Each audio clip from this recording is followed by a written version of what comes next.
une partie des partenaires du projet Proverbial pour vous présenter notamment un panel de travaux dans le cadre de ce projet CASDAR sur les régimes de finition des bovins mâles. Et du coup, pour commencer, je passe la parole à Soisic Roger de l'ITAB. Merci. Donc, on est beaucoup dans la salle à venir intervenir. Donc, c'est une présentation à plusieurs voix, hein, c'est le choix qu'on a fait pour vous éviter de vous endormir.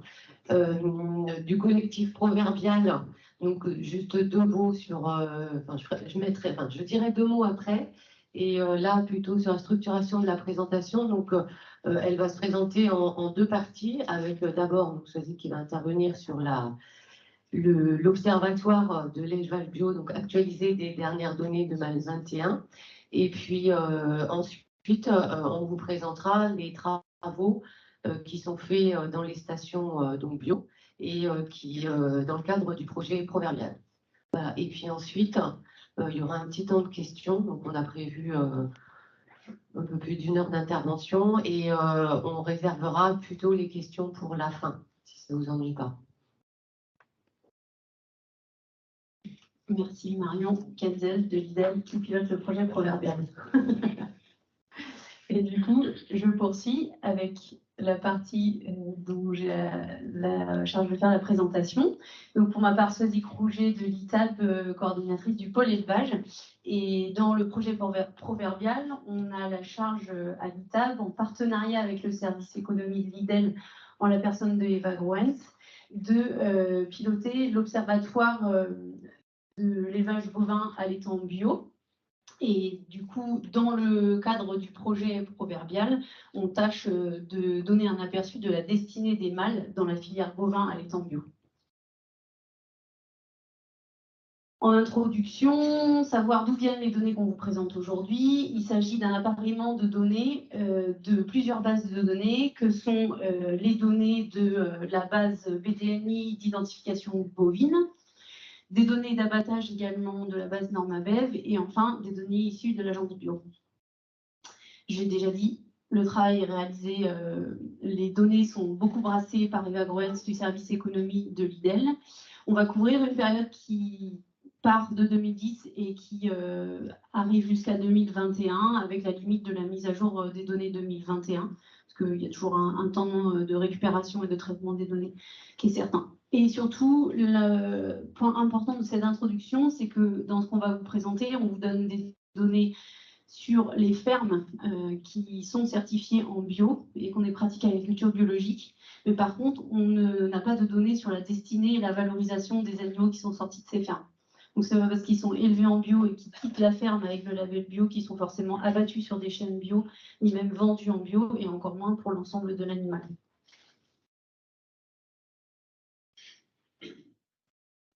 Alors, tout d'abord, dans les évolutions entre 2010 et 2021, on notera que la production, elle a triplé en 10 ans. C'est-à-dire qu'en milliers de tonnes d'équivalent carcasse, si on était à 16 en 2010, on atteint les 52 en 2021. Sur ce graphique, vous trouvez aussi bien des vaches de race laitière des animaux de race laitière que des animaux de race allaitante. Et on a donc, je le redis, des animaux qui sont issus d'élevage certifié bio, abattus en France, mais pas forcément valorisés en bio. Et du coup, dans les abattages issus des fermes bio, on retrouve des femelles pour 70%, qui sont des vaches et des génisses, et puis une place des mâles qui est de l'ordre de 30%, avec différentes catégories d'animaux que vous voyez là, les jeunes bovins taureaux, bovins jeunes, des bœufs et des veaux pour 9%. Donc une augmentation de la production très importante en 10 ans. Avec quelle race? Bon, là-dessus, c'est pas trop un scoop. On retrouve dans les élevages à l'étang bio les races qui sont celle qu'on retrouve de manière assez similaire à la filière conventionnelle, avec une répartition géographique, les grandes aires de production, c'est les mêmes. Le bassin Grand Ouest, où on va trouver des limousines et un peu de charolaise. Le bassin plutôt Grand Est, Bourgogne, et à descendre sur le massif de la race charolaise. Et puis des races plus rustiques et la blonde d'Aquitaine quand on descend vers le sud, et la barrière des Pyrénées. Maintenant, on cherche à répondre à la question du devenir d'un veau né dans un élevage bio. Là, on va s'intéresser à une cohorte de veaux nés en 2014. Et du coup, on étudie leur devenir jusqu'à l'année 2018, puisqu'on va s'intéresser éventuellement à l'abattage en bœuf ou en bœuf, ouais. Et donc, on est bien tous les veaux nés entre le 1er janvier et le 31 décembre 2014. Sur ces veaux, il faut avoir en tête que seulement, quand même, hein, c'est quand même ce sur quoi on attire l'attention et qui est l'objet du travail du CASDAR proverbial, seulement 35% partent directement à l'abattage. Et là, je vous présente que les données du cheptel allaitant, avec soit des veaux de moins de 8 mois ou âgés de 8 à 10 mois, des bovins jeunes de 10 à 12 mois, quelques jeunes bovins et des bœufs. Donc là, on a bien des animaux qui sortent d'une ferme élevée en bio et qui sont abattus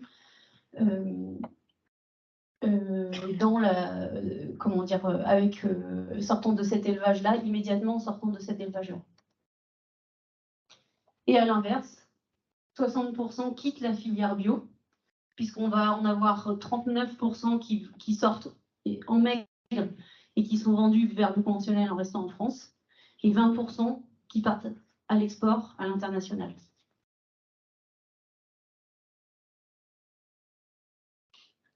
Je suis toujours que sur le cheptel allaitant pour l'instant.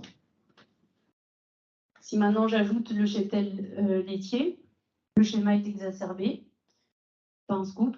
Hein. On a encore plus de fuite des animaux nés en bio vers soit l'export, soit le conventionnel restant en France. Quel est le devenir maintenant de ces veaux? Elle est globalement stable. C'est-à-dire que, alors là, cette fois-ci, on n'est que sur des élevages allaitants. Voilà. Et on se rend compte qu'un veau, donc on remonte à des années de naissance antérieures à 2014 aussi, si on étudie la trajectoire de ces animaux, on n'a pas de grosse variabilité dans la part de veaux qui sortent de ces élevages, et à l'inverse, on attire votre attention sur le fait qu'il y a une légère progression dans la valorisation en bœuf.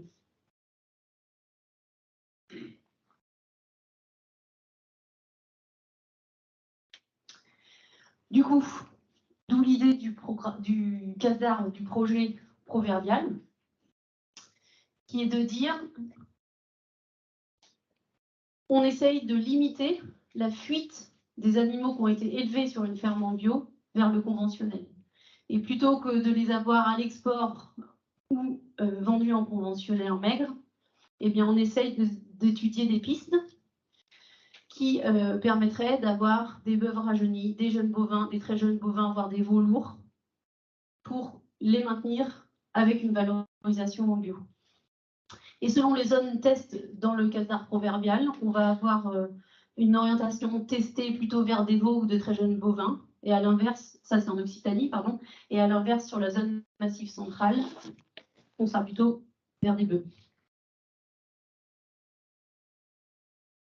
Dans les fermes aussi, c'est l'avantage de cet observatoire, c'est qu'on peut étudier divers éléments. Si on s'intéresse à ce qui se passe sur chacune des fermes qui sont dans ces bases de données, on voit sur ce graphique, sur ce schéma-là, que selon les fermes, il va y avoir une part de finition des mâles qui est variable.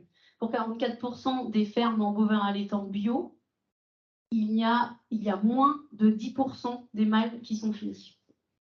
C'est le premier schéma en bleu, le premier carré en bleu. Ensuite, pour 40% des fermes Le taux varie entre 10 et 90%. Alors en gros, c'est 10 à 50 et 50 à 90 et c'est moitié-moitié dans le taux de finition des mâles. Et on a 16% des fermes qui finissent déjà, au départ du projet proverbial et dans les années sur lesquelles on se situe, la quasi-totalité de leurs mâles. Et du coup, on va dans le projet, s'intéresser aux compétences et aux pratiques sur ces fermes-là pour pouvoir améliorer cette situation dans l'ensemble de la filière. Dernière part de données que je vous propose, c'est le devenir des animaux mâles dans la dernière catégorie que je vous ai présentée sur la diapositive précédente. Donc on est dans le carré tout à droite en violet foncé, 16% finissent déjà la quasi-totalité des mâles. Qu'est-ce que les mâles deviennent chez eux? On se rend compte qu'on a la moitié de veaux en violet, un quart de bœufs, principalement abattus entre 2 et 4 ans, et un peu plus de 15% de jeunes bovins. Donc, des types, des âges de valorisation qui sont assez variables dans l'ensemble des fermes. En guise de conclusion sur cette partie observatoire, on peut dire qu'on a un réservoir conséquent de bovins mâles pour produire de la viande biologique. Mais aujourd'hui, faute de filière rémunératrice, la finition n'a pas lieu en bio. Donc, on a probablement une perte de valeur ajoutée. Et ça interroge forcément sur la cohérence pour la filière bio vis-à-vis des consommateurs ou encore vis-à-vis des pouvoirs publics dans le soutien de la bio qui peut exister, même s'il pourrait être encore meilleur. Voilà pour ma part. Je passe la main. Voilà, donc on va poursuivre avec une petite transition, c'est moi qui l'a fait, sur l'exposé autour des différentes façons de produire, de finir ces mâles qui nous intéressent, donc qui sont en bio dans les troupeaux allaitants. Et je ne sais pas comment on passe ces diapos là. Voilà. Donc déjà, je fais un petit détour pour vous présenter en 3 mots le projet proverbial. Donc l'idée, ce que je l'ai dit, c'est de promouvoir la production bovine allaitante et biologique en s'intéressant spécifiquement aux jeunes mâles, puisque voilà, on a observé cette fuite des mâles et on voudrait pouvoir proposer une solution qui un peu plus, qui permette d'ailleurs de valoriser cette production bovine bio. Donc, le deuxième objectif, c'est d'expérimenter des conduites pour pouvoir proposer sur le terrain aux éleveurs et à ceux qui les accompagnent différents itinéraires de production en balayant plusieurs types de catégories commerciales de mâles finis et qui répondent, donc on met ça en corrélation avec des objectifs et des segments de commercialisation, donc qu'on a appelé la demande des marchés, en ciblant, puisqu'on ne peut pas pas tout faire dans un seul projet. Donc on a fait le choix de cibler, à l'époque du montage de ce dossier, la restauration collective, donc hors domicile, mais en plus en zoomant encore sur la restauration collective, pour faire le lien avec la problématique de la loi Egalim. À l'époque, c'était aussi l'introduction du bio dans les cantines scolaires. Et puis aussi au niveau des territoires, tout ce qui se passe dans l'élaboration des PAT. Voilà. Et puis le consommateur aussi, c'était pas un signal faible, c'était un peu plus qu'un bruit de fond, qui, quand on l'interroge, veut de la viande bio. Et donc de pouvoir répondre, enfin, le réinterroger par rapport à ça et répondre à cette demande. Et le troisième volet du dossier proverbial, c'est de ne pas s'arrêter au référencement technique de ces itinéraires de production, c'est de pouvoir, par le biais, c'est pas le biais, mais en ciblant concrètement 2 territoires, commencer à travailler la phase de transfert. Alors, je ne reviens pas là-dessus puisque c'est issu de la même base de données et de ce qu'a présenté Swazik. En élevage bio, voilà, on a la moitié des mâles, c'est la grosse part, hein, qui sont un peu plus jeunes. Alors on a séparé nos catégories. Donc les jeunes, c'est tout ce qui est vert clair. Donc dans les jeunes, on voit bien qu'il y a les veaux, on appelle ça veaux légers ou veaux sous la mer, qui ont moins de 6 mois, ou au moins la filière qui commercialise ce genre d'animaux demande des animaux de moins de 6 mois. Ensuite, il y a les veaux lourds, donc qui restent dans la catégorie des veaux, c'est-à-dire qui ont moins de 8 mois, mais qui ont fait autre chose que boire du lait, donc qui ont déjà une viande de couleur prononcée, et on peut appeler ça aussi les veaux rosés. Et puis, on s'intéresse à ce qui se passe et ce qu'on voit dans les bases de données, c'est les veaux en bio à 8 mois, mais parfois ils ne sont pas suffisamment finis, donc ils basculent après 8 mois. Bon, en vente directe, c'est toujours du veau, hein, les éleveurs le vendent en caissette de veau.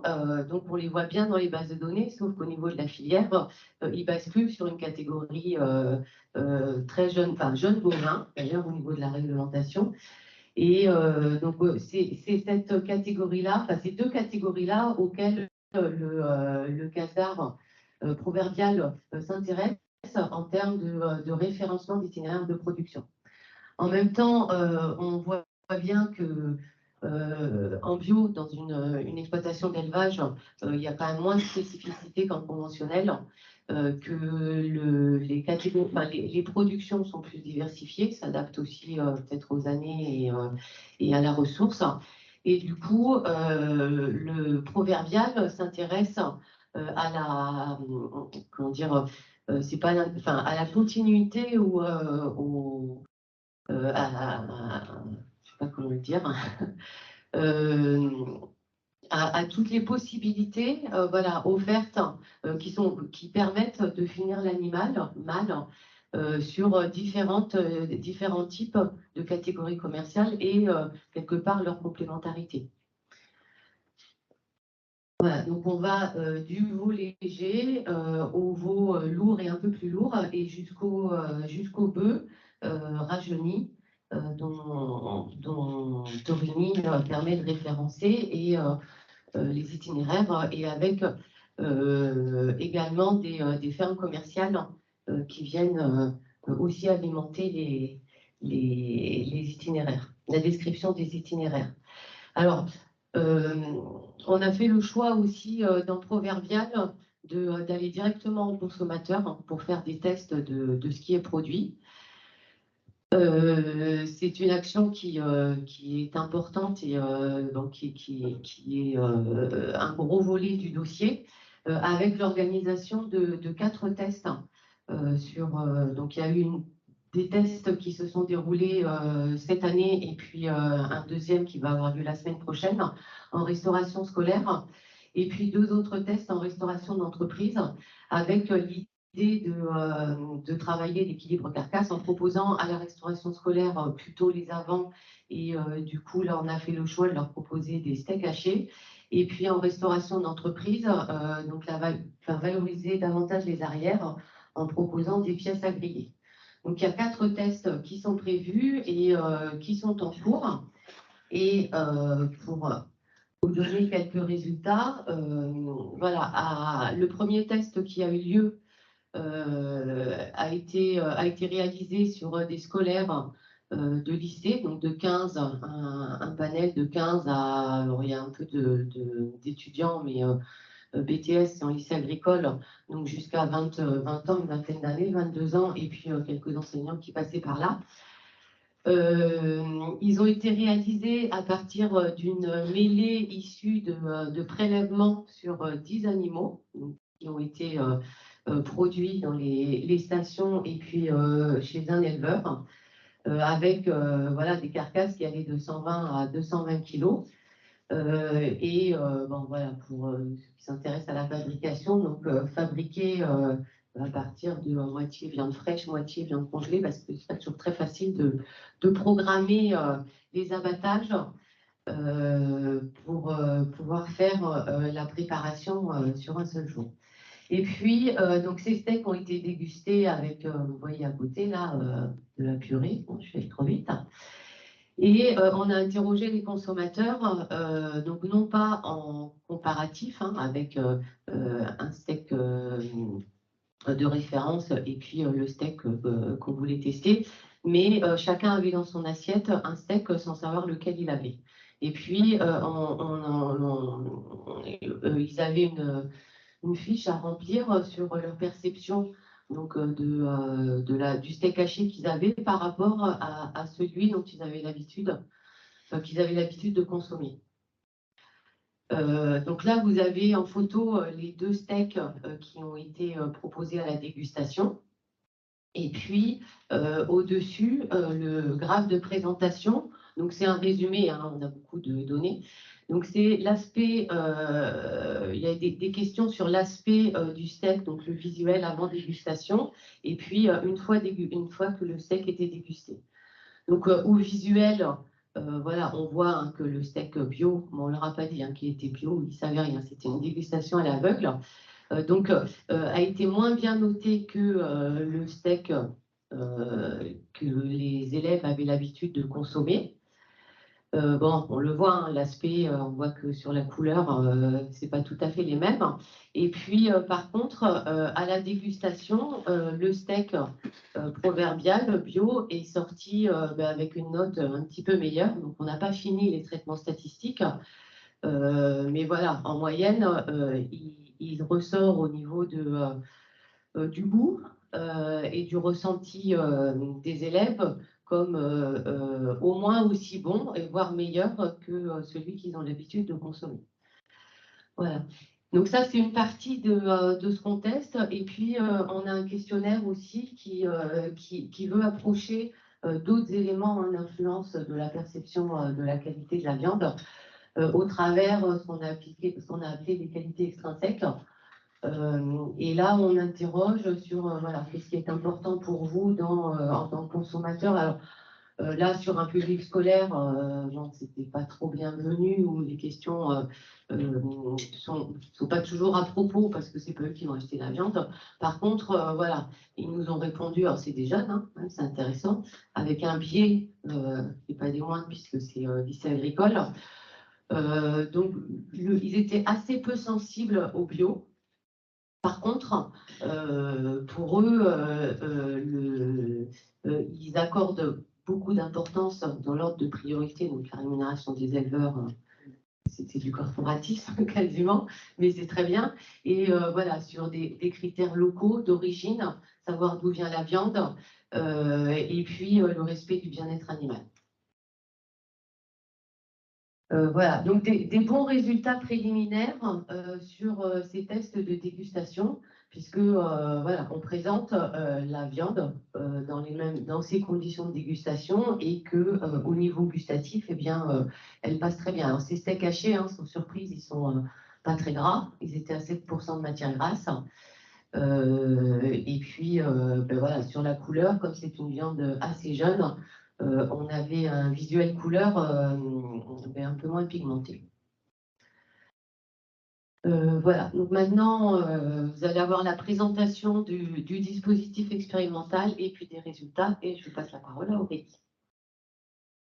Bonjour à tous. Donc, pour introduire donc, la deuxième partie de l'exposé sur les itinéraires de production de mâles bio qu'on essaie de référencer avec des itinéraires donc, à base d'herbes, simplement vous présenter le dispositif de l'action 2 avec des suivis donc, qui vont avoir lieu sur 2 années consécutives dans les stations expérimentales bio, avec à chaque fois 15 à 20 veaux en station avec un lot témoin en comparaison, et donc 2 répétitions.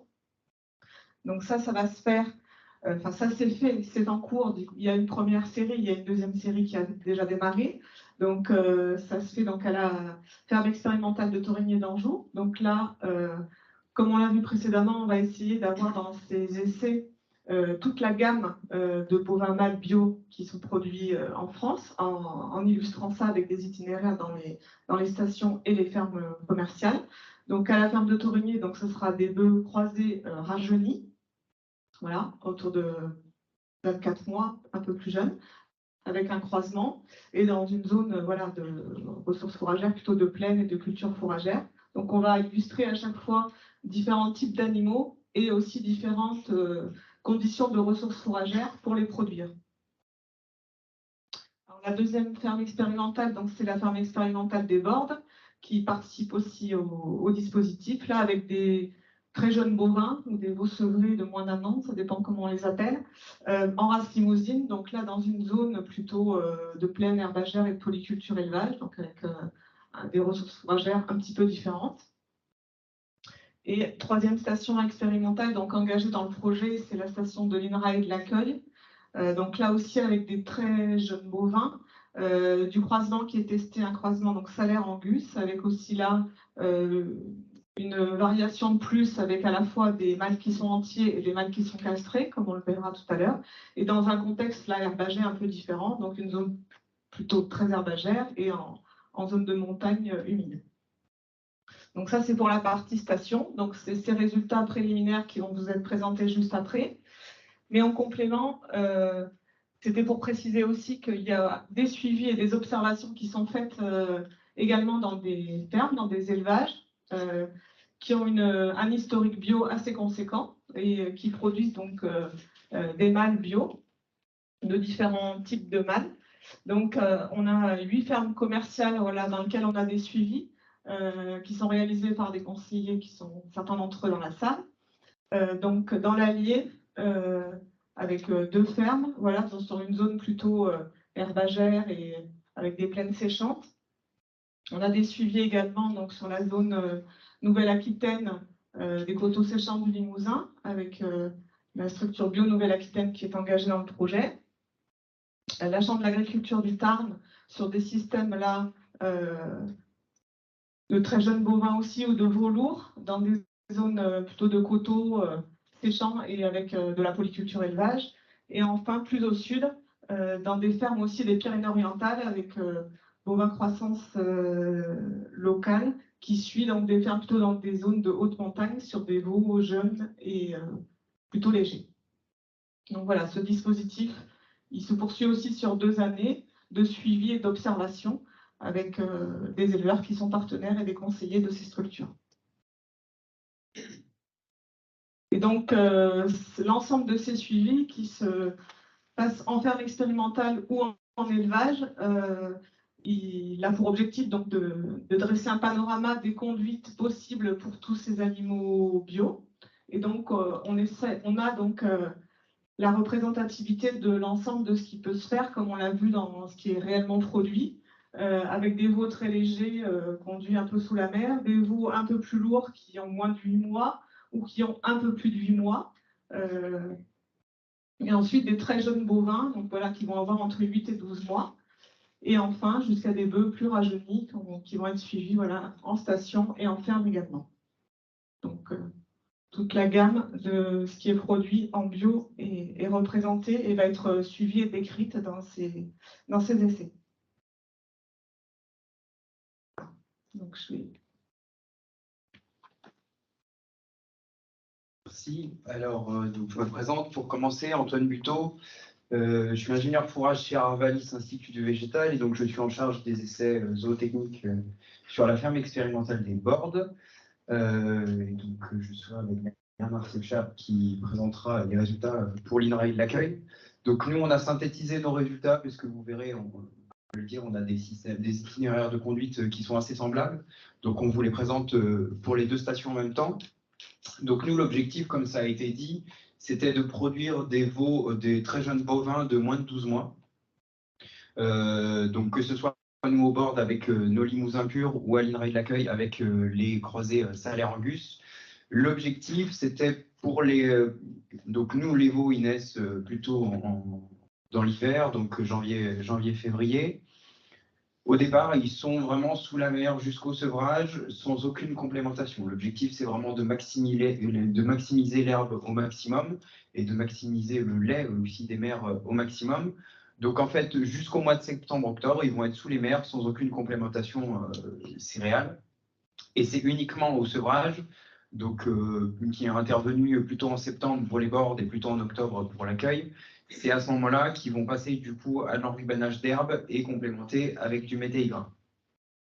Donc pour nous, la question c'était de savoir si c'était possible de finir ces animaux avec ce type d'itinéraire de conduite, donc sous la mer et après avec une finition vraiment dans les derniers mois en bâtiment avec enrubanage et complémentation méthaïgrain. Et la réponse, en tout cas, elle est oui, là, sur la première année d'essai.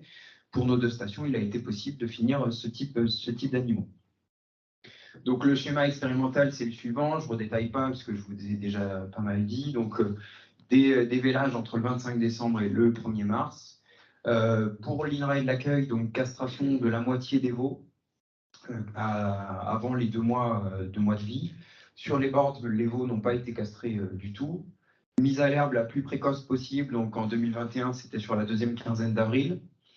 Après, bon, les mères, elles sont mises en reproduction entre mars et juin. Et donc, sevrage est rentré à l'étable en septembre pour les bords, octobre pour l'accueil. Et puis ensuite, du sevrage jusqu'à l'âge vraiment d'1 an de ces animaux-là, ils sont mis à l'engraissement.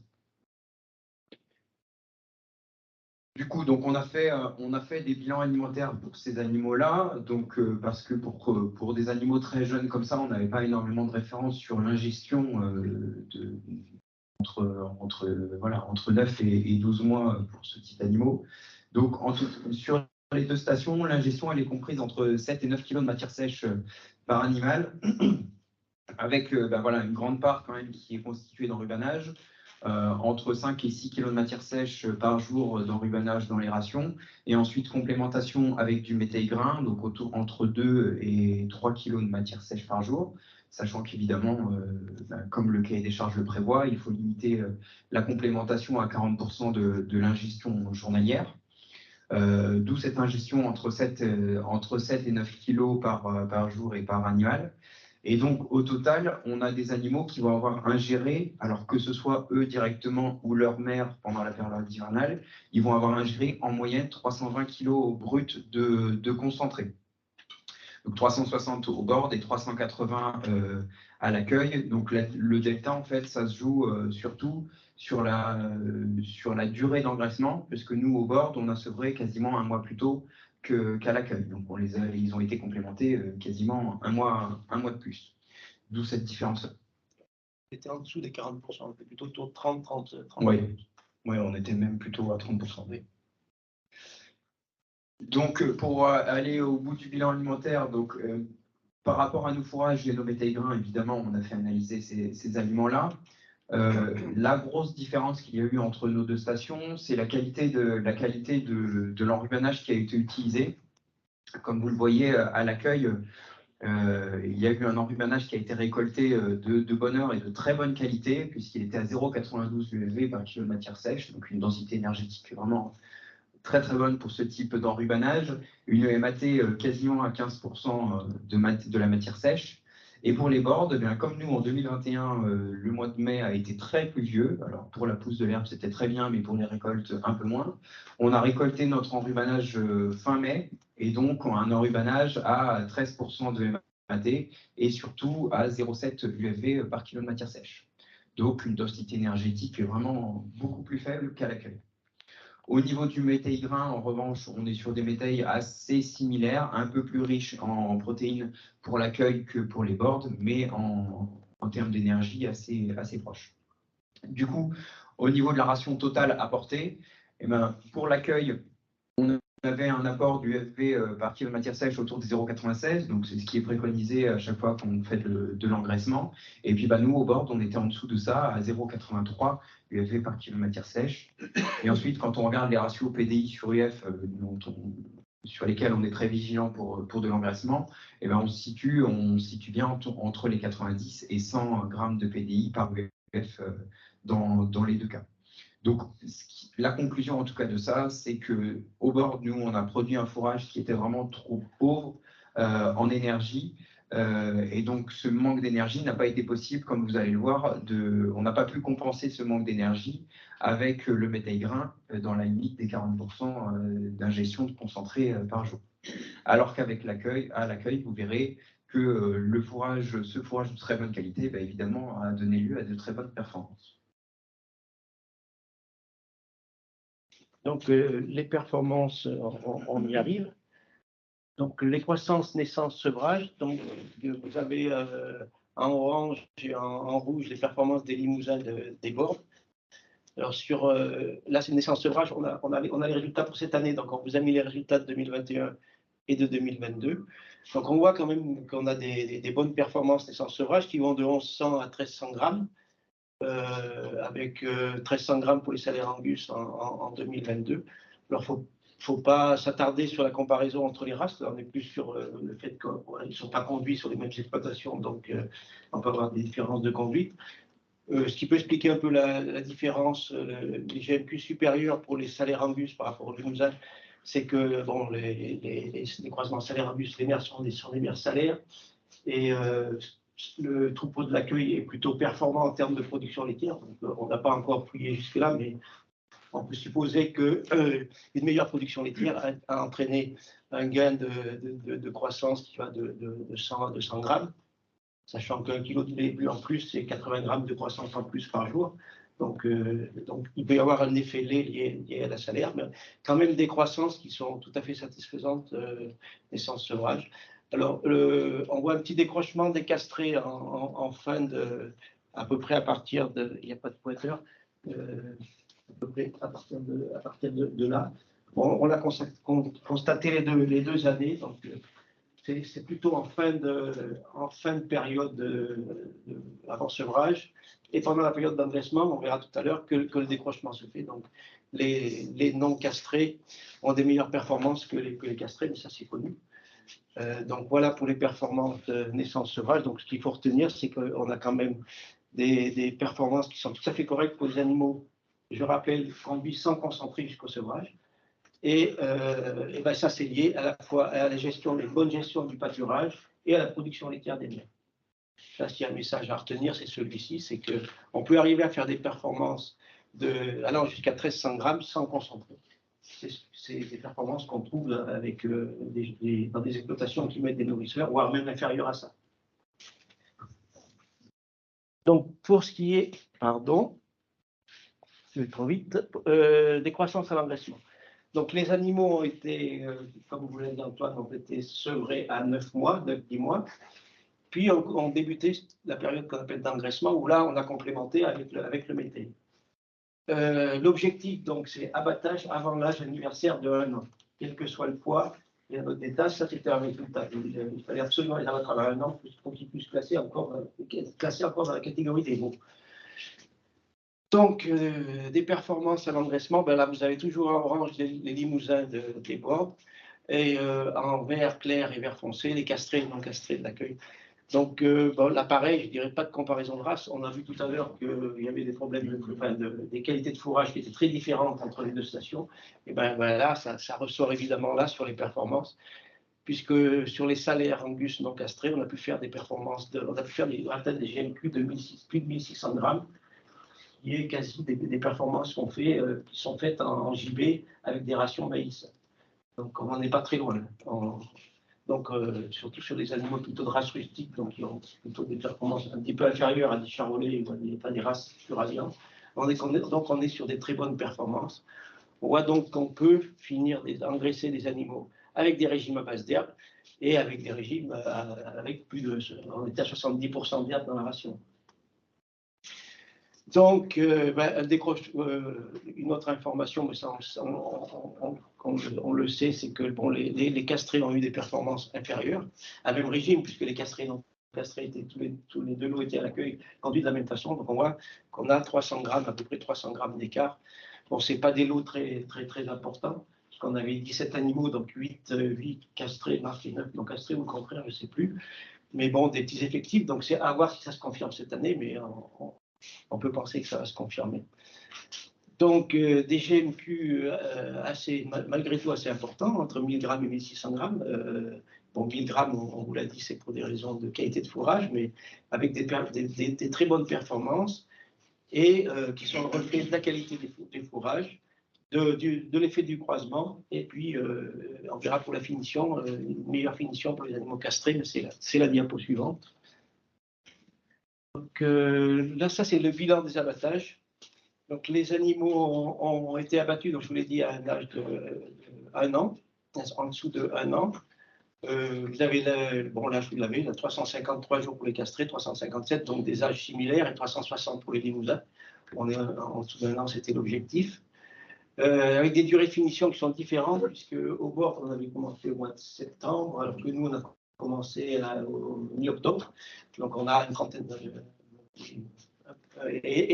nous, on a terminé un peu plus tôt aussi, jusqu'à fin janvier, mais on a arrêté début janvier.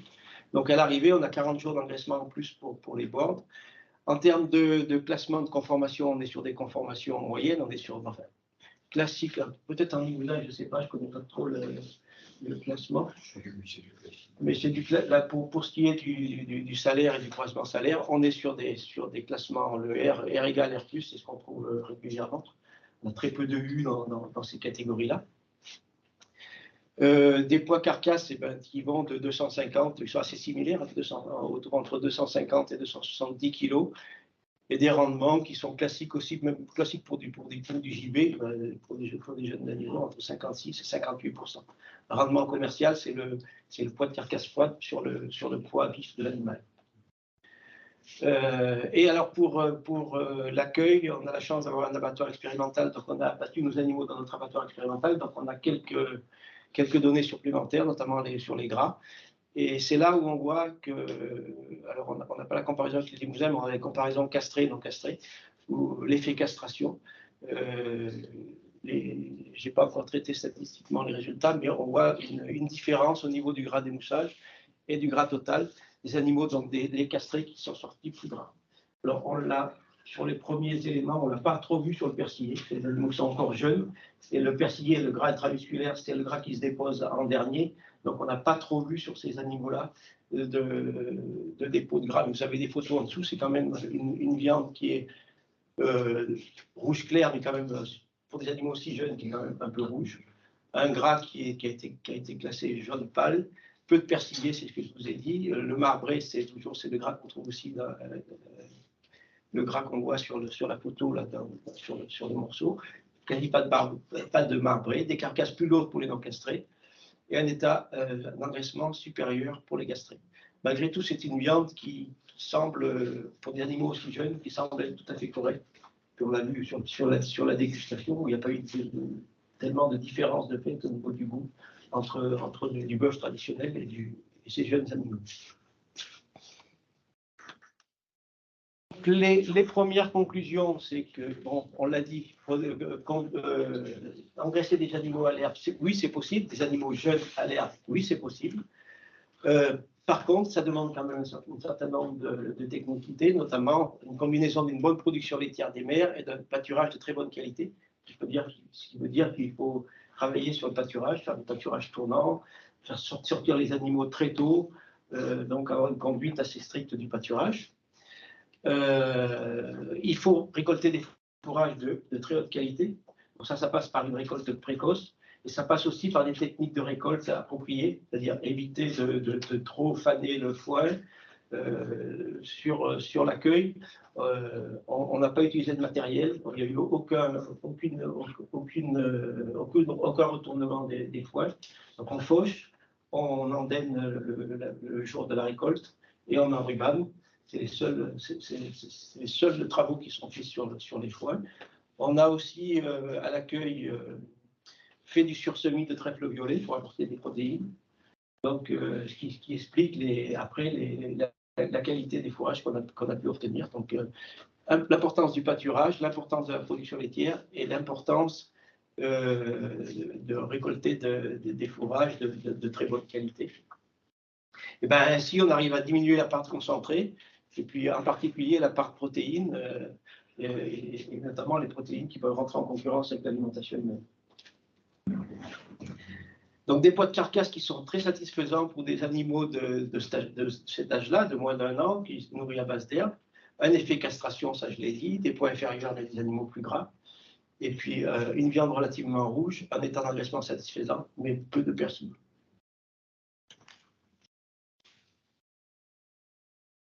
Donc je laisse la parole à Julien. Bonjour, donc Julien Fortin, ferme expérimentale de Torigné d'Anjou. Donc nous, on s'est plutôt intéressé à la conduite de bœufs pour un objectif d'élevage à l'abattage autour de 24 mois. Alors on est parti d'un constat qu'on a fait suite à l'expérience qu'on a sur la ferme. Donc à Torigné, depuis plus de 20 ans, en fait, on abat toujours des bœufs limousins de 32 mois, plutôt des carcasses lourdes aujourd'hui, proches de 500 kg, qui s'expliquent par différentes raisons, mais avec un gros effet génétique, et une efficience technico-économique sur la phase de finition qui, jusqu'à présent, était tout à fait évidente, avec des croissances en engraissement supérieures à 1200 grammes par jour, et un intérêt économique certain. Mais il y a un petit bémol à ce bon résultat, c'est l'utilisation, le recours au concentré, en fait, qui est très très élevé. Et aujourd'hui, pour finir un bœuf, en fait, donc de 32 mois, 500 kg de carcasse, on a besoin d'à peu près d'une tonne de céréales. Donc ça, c'est un constat peu flatteur qui ne va pas trop dans le sens de la philosophie de l'agriculture biologique. Et donc, on s'est posé la question de faire autrement. Alors, comment, premier levier, arriver à diminuer les durées de finition, donc en jouant sur le niveau de finition. Donc ça, c'est des travaux en cours qu'on a en ce moment sur la ferme. Arriver aussi à gagner en précocité et surtout diminuer le gabarit des animaux. Donc profiter peut-être proposer un modèle génétique différent, plus adapté à une conduite moins consommatrice de concentré. Améliorer l'efficience alimentaire, donc point d'interrogation, toujours en jouant sur la précocité, en diminuant le gabarit et surtout en diminuant l'âge de l'abattage, parce qu'on sait très bien qu'un animal, plus il est jeune, plus il est efficient.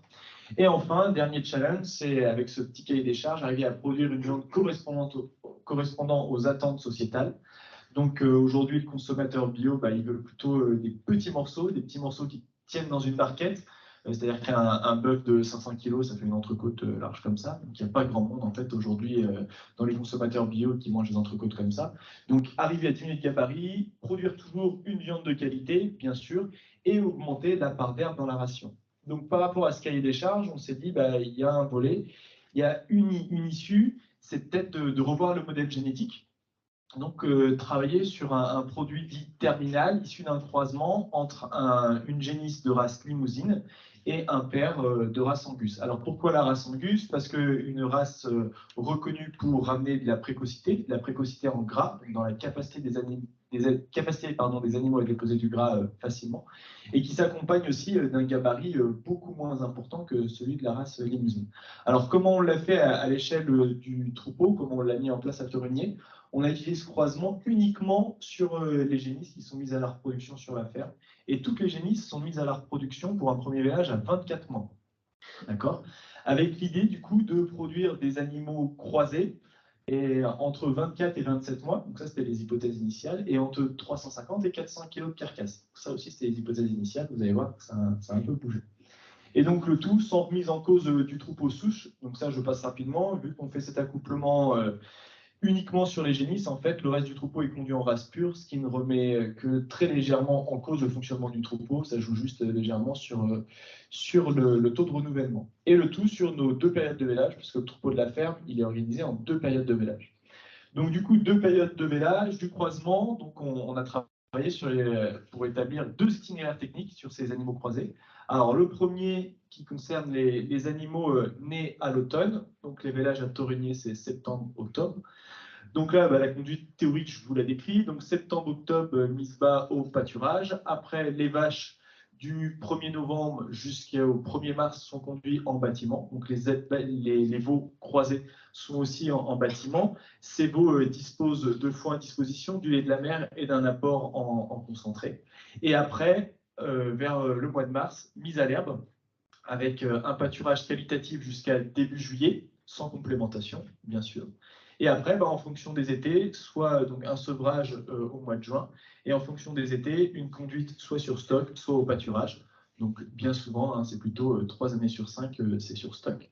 Et ensuite, un deuxième hiver en bâtiment, avec une ration à base de foin, d'ensilage d'association céréales protéagineux et d'une petite complémentation en protéagineux pour assurer un bon fonctionnement ruminal.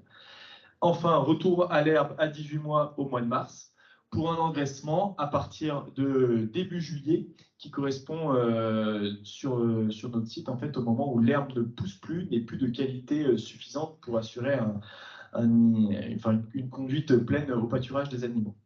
Donc voilà, donc un itinéraire par rapport à celui qu'on avait nos bœufs abattus à 32 mois, qui se veut plus économe, qui nécessite quand même l'utilisation de matières premières. Hein. Sur le premier hiver, les veaux sont complémentés et sur la phase de finition. Voilà. Deuxième itinéraire, c'est sur les veaux nés au printemps. Donc la mise bas mars-avril. 100% pâturage jusqu'au sevrage qui a lieu au novembre, avec une stratégie sur la ferme de plutôt nourrir les mères et de ne pas complémenter les veaux. Donc on nourrit les mères pour assurer des bons niveaux de production laitière, comme ça on n'a pas besoin de complémenter les veaux. Premier hiver au pâturage, donc ration foin, ensilage de Serpro plus un peu de févrole pour que ça fonctionne. Et après, une conduite plein pâturage.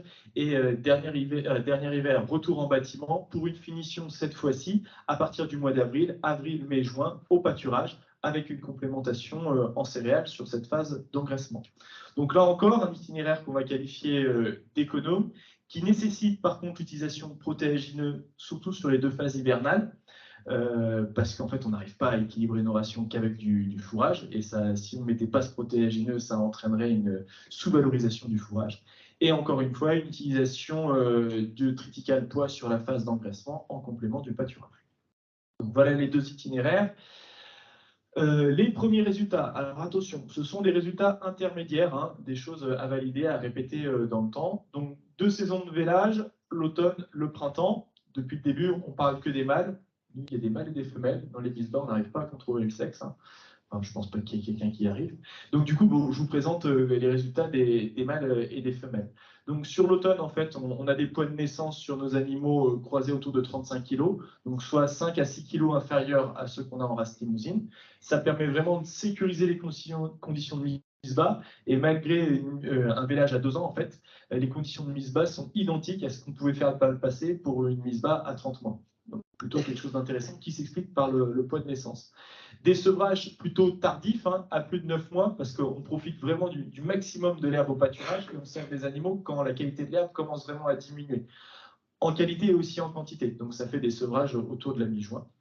Des poids au sevrage supérieurs à 300 kg, que ce soit pour les mâles et les femelles, et des croissances naissance-sevrage supérieures à 1000 grammes, donc des performances tout à fait satisfaisantes. Sur les veaux de printemps, légèrement plus lourds à la naissance. Ça, je suis incapable de l'expliquer. Ça reste inférieur à ce qu'on a en race limousine. Un sevrage plus précoce, parce que là, le sevrage, il se fait plutôt en novembre, parce qu'on n'a plus trop d'herbe, nous, novembre, décembre. Donc, on sèvre plus tôt. Donc, des poids plus légers au sevrage et des croissances naissance-sevrage, elles aussi, moins importantes que sur les veaux d'automne, parce que clairement, sans complémentation, on a quand même des animaux qui profitent moins de l'herbe pâturée que ceux nés à l'automne. Rapidement, les performances à 1 an, donc des poids quasi sur les veaux d'automne hein, qui atteignent quasiment 400 kg à 1 an. Donc ça, c'est vraiment des très bonnes performances. Et plutôt 300 kg au printemps. Donc un vrai décalage avec un effet saison. Des GMQ qui sont à mettre en lien avec les poids. Donc concrètement, nos veaux d'automne, en fait, ils subissent quand même ce premier hiver avec des rations relativement modestes. On essaie d'être assez économe sur la conduite, donc du coup des croissances faibles. Et pareil, en fait, hein, sur les veaux de printemps, ils ont aussi cette fameuse phase hivernale qui fait qu'on va plutôt essayer de mobiliser des phénomènes tels que la croissance compensatrice pour derrière faire de la compensation en pâturage. Alors, je ne vous présente pas les résultats suivants parce qu'il n'y a pas assez d'effectifs pour les présenter.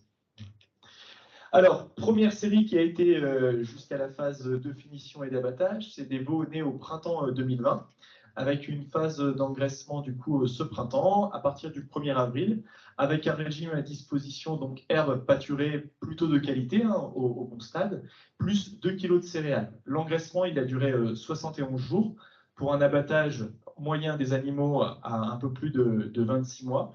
et des performances au pâturage très intéressantes, hein, des mâles à 1500 grammes par jour et des femelles à 1275 grammes par jour. Pour des poids de carcasse, autour de 350 kg, voire pour les femelles inférieurs à 350 kg. Des niveaux de finition, je ne l'ai pas mis, tous les animaux sortaient en note d'état de 3, et avec des rendements inférieurs à ce qu'on a en Limousin, mais plutôt proches de ce qu'on peut avoir sur des races rustiques comme la Salaire ou l'Aubrac. Les travaux, bien sûr, se poursuivent sur la qualité de la viande, qualité en carcasse, mais aussi qualité organoleptique. Donc ça, c'est des travaux qui sont conduits avec le labo de l'Institut de l'élevage. Et puis, bien sûr, sur l'affinisation d'itinéraires qui se veulent assez robustes. Donc, je vais en parler dans ma dernière diapo. Et enfin, mesurer la pertinence économique sur ce type de production. Alors en perspective, parce que c'est des choses en fait qu'on a fait évoluer, hein, les deux itinéraires techniques que je vous ai présentés en début de projet, en début de présentation, pardon, on fait évoluer au regard des observations quelques phases d'élevage, toujours dans l'optique de limiter l'utilisation de matières premières, tant des céréales que des protéagineux. Alors l'objectif, ça serait d'arriver à produire ces animaux 100% à l'extérieur. Et on pense que c'est tout à fait faisable. Alors, on l'a fait à l'échelle de certaines bandes. Sur les veaux nés à l'automne, se pose la question, en fait, donc les vaches sont conduites en bâtiment sur la phase hivernale, mais un accès aux animaux à l'extérieur, ces animaux, donc ces veaux, hein, de 2 à 6 mois, qui sont de petits gabarits, qui ont des niveaux d'ingestion très faibles. On ne va pas avoir de problème de piétinement au pâturage avec cette catégorie animale. Donc, c'est leur laisser un accès au pâturage. On a la chance, notre bâtiment, il est plutôt bien agencé pour ça. Donc, c'est des nouveaux essais qui vont commencer à partir de cet hiver, de manière à s'affranchir totalement de complémentation de ces animaux sous la mer. Premier levier. Deuxième levier, qui est déjà engagé du coup depuis 2 ans, c'est d'utiliser sur la phase hivernale le pâturage hivernal. Alors, on est sur des animaux qui ont des gabarits relativement faibles, donc on essaye d'en faire une force. Jusqu'à présent, en fait, ils étaient conduits avec du foin et on est obligé de ramener un peu de févrole pour équilibrer la ration, parce que les foins, ils sont toujours déficitaires en azote. Et là, avec une conduite en pâturage hivernal, on arrive à faire des rations 75% d'herbes pâturées et 25% de foin. Et le tout fait qu'on a une ration équilibrée. Donc comme ça, on valorise bien le foin qu'on distribue. Et puis après, bon, il y a de multiples avantages au pâturage hivernal. Et enfin, dernier levier qu'on a commencé à travailler cet été et qui va se prolonger l'hiver prochain et dans les années à venir, c'est ce qu'on appelle le bulk grazing. Donc c'est le fait de complémenter les animaux au pâturage avec du foin qui va être déroulé ou mis à disposition de manière en fait à s'affranchir de cette phase en bâtiment ou cette phase d'affouragement sur des points fixes qui peuvent entraîner derrière des zones de reflux, des zones de piétinement excessifs.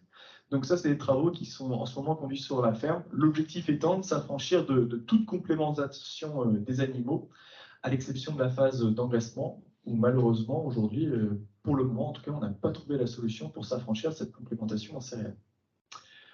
Voilà. Je vous remercie. Bernard, c'est toi qui conclue, pareil. Oui, juste avant 2 mots sur les perspectives sur l'accueil, c'est de passer justement à 0 concentré jusqu'à l'abattage. Et pour ça, on va allonger un petit peu la durée d'engraissement, c'est-à-dire qu'on fera des animaux jeunes comme là de 1 an. On fera également de la génisse de 2 ans et de la génisse de 3 ans. Et l'idée, c'est 0 concentré, mère et beau jusqu'à l'abattage. Et on va aussi passer une partie du troupeau bio avec des vaches charolaises. Donc on a commencé à rentrer les primipares en croisement avec de l'angus. Tu vois, Patrick il fait les gros yeux, donc je rajoute le croisement avec de l'angus pour en croisement avec de l'angus. L'idée c'est peut-être d'avoir une meilleure conformation qu'on peut avoir avec la Salaire. La Salaire et l'angus étant assez proches en termes de conformation et peut-être de qualité maternelle. Et également d'apporter des facilités d'élevage sur les primipares charolaises. Donc, pour conclure, là c'est un peu une conclusion générale, mais qui va être peut-être un petit peu redondante par rapport à tout ce qu'on a dit. Possible de finir des animaux jeunes, c'est un oui, un gros oui même, en combinant la bonne production laitière et le pâturage de bonne qualité, en utilisant des types génétiques précoces. C'est pour cela qu'on a choisi de faire du croisement avec de l'angus. Alors, pur dans le cadre des Limousins, mais c'est aussi l'occasion peut-être de faire en sorte que les organismes de sélection réfléchissent justement à l'intérieur de leur parc à sélectionner les animaux les plus précoces et peut-être à orienter la sélection vers le retour des qualités maternelles et de la précocité par rapport à un développement squelettique qui, on voit, atteint ses limites parce qu'il est très difficile, il est impossible aujourd'hui de finir les animaux de race à viande conventionnelle sans passer par les concentrés. Donc c'est cette réflexion-là qu'on souhaite, comment et l'optimisation de la qualité des fourrages, bon, ça peut être stade de récolte, technique de récolte. En agriculture biologique, ça peut être aussi discutable parce que ça veut dire en termes de biodiversité, on est obligé de privilégier certaines parcelles qu'on va conduire plus intensivement.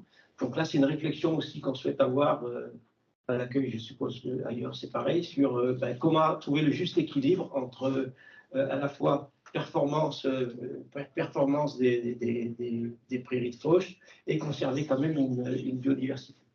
Donc peut-être choisir certaines parcelles qui seront destinées à l'engraissement, d'autres qui seront plutôt destinées aux animaux au moment du tarissement. Enfin, c'est un équilibre à trouver. Et puis, bon, bien sûr, rechercher de produire pour l'énergie, c'est peut-être pas le plus compliqué. C'est d'arriver à avoir une complémentation, à éviter les complémentations en tourteau, en protéines. Donc, travailler aussi, nous, on a choisi le sursemis. On fait du sursemis de trèfle, c'est une solution parmi les solutions. Donc, pour conclure, une production qui est possible techniquement, qui répond à la demande sociétale, en termes qui répond également en termes de durabilité environnementale, mais, parce qu'il y a quand même un mais, qui implique une réflexion de la filière, une grosse réflexion de la filière et sans doute des gros virages dans la façon de piloter la production de viande bovine, avec des carcasses plus légères, parce qu'on entend parler depuis 20 ans, 30 ans de carcasses plus légères, on s'aperçoit que c'est toujours les carcasses lourdes qui sont mieux rémunérées. Alors, il y a des petits frémissements, mais ce n'est pas très significatif. Donc, réflexion de la filière autour de ça.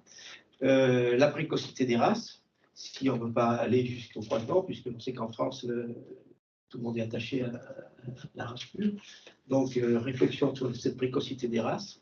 Et puis, la meilleure valorisation des produits croisés, j'ai mis code 39, parce qu'ils sont classés en 39, et on nous renvoie souvent ça en disant oui, mais vos animaux, c'est le 39, quelle que soit la qualité de la viande, c'est des croisés, donc on est un peu déclassé par rapport à ça. Donc voilà, je ne sais pas si mes petits camarades ont des choses à rajouter. C'est bon.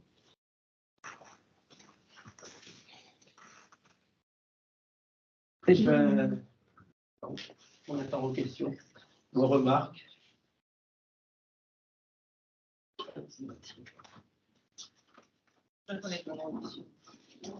Sinon, ma grande question.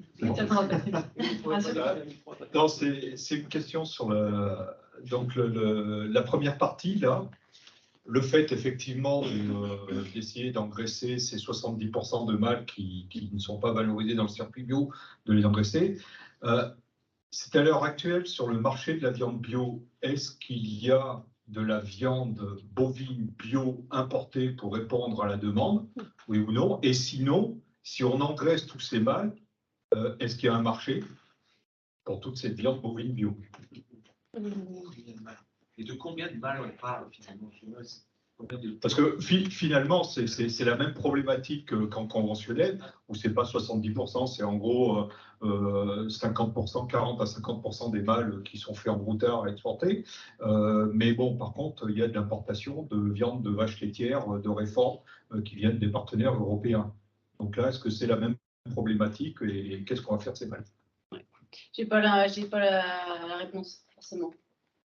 Il n'y a pas d'import de bovins bio. Il n'y en a pas. Hein. Donc, on aura cette production supplémentaire de mâles engraissés dans nos fermes. Quels seront les débouchés? La question est entière. Franchement. Alors, nous, on a essayé d'y répondre sur la Restoco. C'était pas dans la conférence, là, mais avant, sur le qu'a montré Antoine. comprend ça? Les vaches laitières qui alimentaient la restauration hors domicile, on a vu que ça baissait. Donc l'idée, c'est de venir compléter ou pas prendre la place, mais si, venir sur ce créneau de viande, parce qu'on l'a vu, on est quand même sur des produits qui risquent d'être moins bien conformés que ce qu'on a l'habitude de manger. C'est pas des gros bovins, hein, c'est des animaux jeunes et pas très gras. Et donc après, il faut travailler effectivement les coûts de production. Mais l'idée, c'est de venir là et en lien. Alors c'est vrai qu'on s'appuyait sur une demande à venir, on l'espère, de la restauration collective. En termes de volume, c'est des travaux qu'on a prévus mais qu'on n'a pas commencé. Et justement, l'approche territoriale, les régions test doivent permettre de répondre à l'échelle d'un bassin de production et de consommation à cette question-là. Quel est le potentiel de production?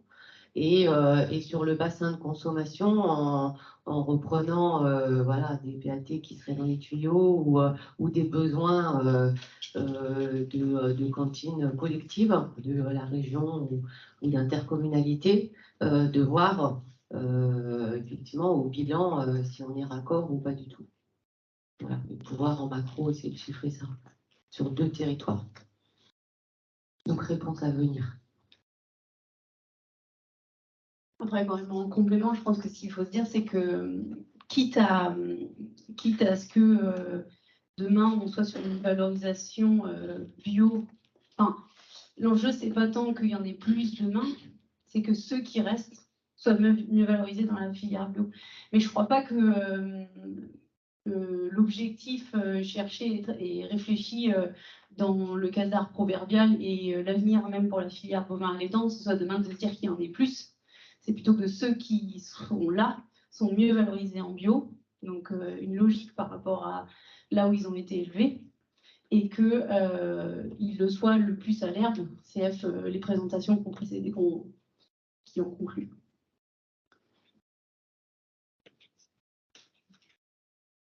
Est-ce que ces animaux bio, tant à Taurigny qu'à l'accueil, ont été appréciés de Laval? Est-ce que Laval avait été associé en amont pour savoir si ça les intéressait avant que l'expérimentation démarre?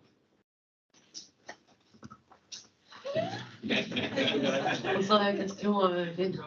Alors, au moment du montage de projet, oui, on a voulu se rapprocher évidemment de Laval et comment dire, voilà, ils n'ont pas souhaité s'engager parce que le bas de temps aussi d'un casar ne correspond pas trop à leur façon de travailler et puis l'histoire le montre. Mais du coup, on les a chantés aussi puisqu'on passe directement à la consommation. Parce que c'est un peu le serpent de mer, hein, quand on leur proposait notre projet, ils disaient oh là là, mais les veaux, non, on en a plein, on ne sait pas quoi en faire. Et après, les gros bovins, il faut qu'ils soient finis, comme dans le conventionnel. Donc le constat, c'est toujours le même, c'est qu'en bio, on ne sait pas faire ça. Donc on a pris le parti de dire on fait autrement. En plus, il n'y a pas forcément la place en boucherie, en GMS pour un produit nouveau. Où il y a déjà quand même beaucoup de choses. Et voilà, donc d'où le choix de cibler un type de segment et puis de tester directement ce que ça donne auprès de notre cible qui est le consommateur, quoi. Et après, se retourner, c'est ce qu'on espère, vers la filière pour leur montrer ses résultats. Ils sont quand même plutôt intéressés quand même. Les questions. Voilà. Les premiers échanges avec les acteurs filières dans les régions montrent qu'il y a un intérêt de plus en plus marqué dans un contexte où on se pose de plus en plus de questions. Donc, du coup, il y a une grosse coopérative qui fait ça dans la zone charolaise, c'est-à-dire pour ça la cité, qui fait ça en croisement en bus charolais depuis 2 ans. Les premiers animaux ont été tués récemment. Alors, concernant Taurigny, c'est un peu différent. Nous, on est parti sur un constat technique et on a essayé, par la voie de la technique, de trouver une solution face à un problème. Ce qui a alerté la filière, au début, c'était juste ce code 39. C'est ça qui les a fait peur, parce que toute une démarche de commercialisation autour de la race pure. Après, quand on parlait tranquillement avec eux, ils savaient très bien que ces animaux pourraient être valorisés. Et l'idée au départ, c'était que ça passe entièrement en steak haché, ces fameux bœufs et génisses de 24 mois. En l'occurrence, là, la première série qu'on a abattue, donc ils sont partenaires sur les mesures. Et quand ils ont découvert les carcasses, ils ont dit ça vaut beaucoup mieux que des steaks hachés. Affaire à suivre. Et aujourd'hui, Unebio tend à plutôt valoriser ces animaux croisés, ne serait-ce que par la dernière grille de prix qu'ils ont proposée aux éleveurs. Et il n'y a plus d'écart. Sur la qualité? Oui. Assez important. À l'avantage des génisses, bien sûr. Pour poursuivre sur ce sujet de la qualité, de la filière et de la commercialisation de ces animaux, donc sur une expérimentation précédente dont m'a pas parlé Bernard, la Salamix à l'accueil, donc qui sera présentée d'ailleurs demain ici dans les Biothémas, donc revenez demain, on vous présentera Salamix. Effectivement, on a eu une grande difficulté à vendre ces animaux. Et alors que ça rejoint aussi une réflexion de Julien en disant effectivement on a du mal à engraisser, à finir sans concentrer. Oui, on a du mal si on veut faire des carcasses qui correspondent à la grille Europe que veut l'aval de la filière. Mais on sait très bien aujourd'hui qu'il n'y a absolument aucune corrélation entre cette grille Europe et la qualité finale du produit dans l'assiette du consommateur. Et d'ailleurs, les jeunes animaux croisés Salaire Angus abattus dans l'expérimentation Salamix, et donc ils étaient abattus à 13-14 mois, quelque chose comme ça, ont été dégustés par un jury de dégustation naïf et un jury de dégustation entraîné. Et dans les deux cas, la notation de ces animaux par ces jurys-là, de cette viande-là par ces jurys, s'est trouvée aussi bonne, voire meilleure sur tous les critères que la base de données dont dispose l'INRAE sur la dégustation des morceaux de viande. Donc ça veut dire que le frein, il n'est pas au niveau du consommateur, et ça s'est vu sur les steaks hachés, une fois que ça a été consommé, ce n'est pas au niveau du consommateur qu'il y a un frein, mais il y a vraiment un énorme nœud au niveau de la première transformation. Voilà. Et quand on discute, là, François, tu parlais de FEDER, mais quand on discute avec Sicareb, à l'heure actuelle, leur objectif, c'est de saturer, leurs outils avec du volume, quel que soit le. Voilà. Donc, tous ces aspects-là, ce n'est pas trop leur problème économique à l'heure actuelle. Donc, le nœud, il se situe ici. Avec un petit bémol quand même, la grille Europe, certes, mais il y a des choses qu'on ne mesure pas dans la grille Europe qui jouent sur la qualité. Tout ce qui est marbré, persillé. C'est assez utopique dans certains coins de la France quand même. Les jeunes animaux n'en parlent pas très que de Salamix. On les a écoulés en circuit court, en caissette, et on a eu des très très bons retours sur le produit, qui permet d'avoir des caissettes qui ne sont pas trop lourdes et de très très bonne qualité. Donc, si c'est reconnu par le consommateur en circuit court, il n'y a pas de raison que ça ne soit pas par les professionnels. Ok, on va prendre deux dernières questions. Peut-être une question toute bête, mais vu que vous parliez de précocité, de code 39, de croissance compensatrice, etc., quelle est la plus-value d'animaux croisés viande par rapport à des animaux issus de troupeaux laitiers qui pourraient être croisés avec une race à viande? La question n'est pas bête. Question très très pertinente. Aujourd'hui, le seul avantage, c'est qu'on a des poids de carcasse plus lourds à partir d'animaux issus du troupeau allaitant. C'est juste ça, plus de conformation, donc un rendement plus intéressant. Voilà. On n'a pas parlé de qualité quand on dit ça. Moi, je suis issu plutôt du côté laitier, je ne connais pas du tout ça, mais je me dis, en fait, on arrive vers ce que moi, je suis capable de faire en 3 ans avec. Oui. Je pense que oui, enfin, on n'a pas. Non, c'est pas fait. On n'a pas les éléments parce qu'on n'a pas expérimenté là-dessus, on a fait des comparaisons. On n'est pas parlé encore de cette problématique, effectivement. C'est ce que Soisig a un peu montré avec les deux petits graphes du départ. Bernard, est-ce que vous savez quel est le facteur du sursemis de trèfle violet dans vos prairies sur la qualité du fourrage? On a fait des comptages, mais Marc il est plus à même de ça, c'est lui qui a suivi, mais on était à peu près à 20-30% de légumineuses, de trèfle en plus. On a bien monté 2 points de MAT sur la valeur des fourrages. On a pris 2 à 3 points de MAT sur la valeur des fourrages. Pareil, quoi. On est passé à des valeurs, en UF entre 0,60 et 0,80 et après on est monté au-dessus de 0,9 systématiquement sur les 2 années, 3 ans. On demande la 15 de MAT, quoi, sur les arbres. Voire 17, 18 sur les secondes. Sur les premiers cycles, un peu plus de 15. Et sur les foins classiques de l'accueil, on est plutôt entre 8 et 11%. Ça ne veut pas dire que ça marche quand même dans tous les cas.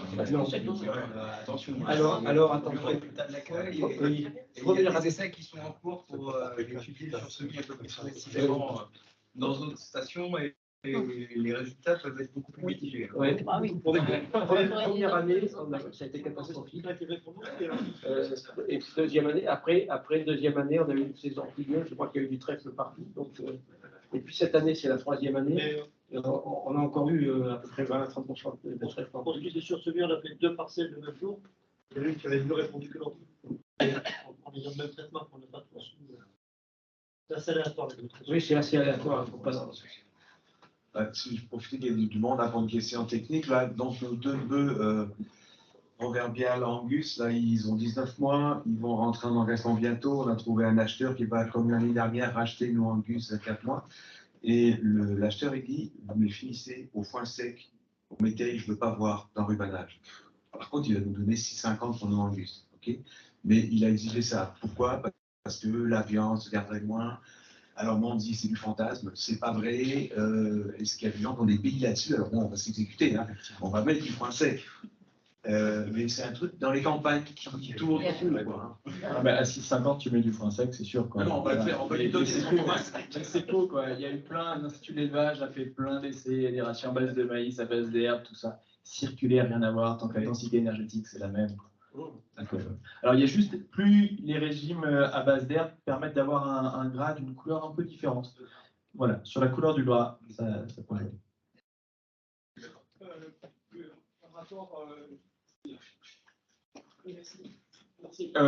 En fait, on parle de l'élevage de la finition, mais on peut aussi parler du point de vue des bouchers.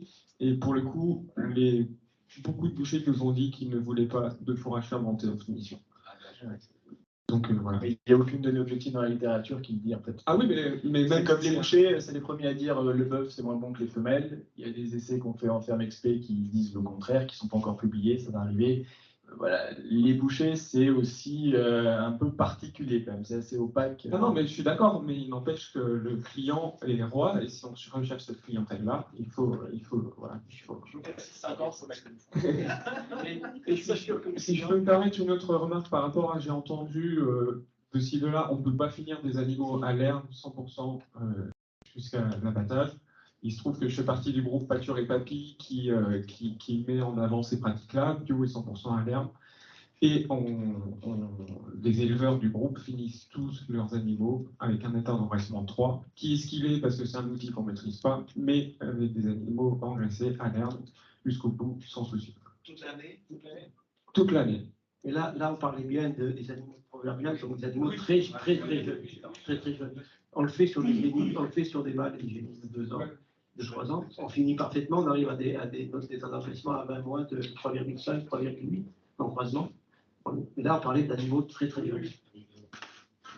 Merci, on va prendre une toute dernière question sur le chat et on passe ensuite à la présentation suivante.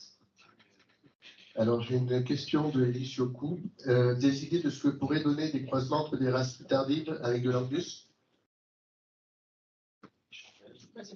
Eh ben, on va le tester. Julien a commencé avant nous, mais avec ses limousines croisées Angus. Nous, on va le tester avec la Chamblaise croisée Angus. Donc, on peut, ce qu'on espère, c'est un peu plus de conformation, et puis que l'Angus apportera la précocité comme il l'a apporté sur le croisement Angus-Salin.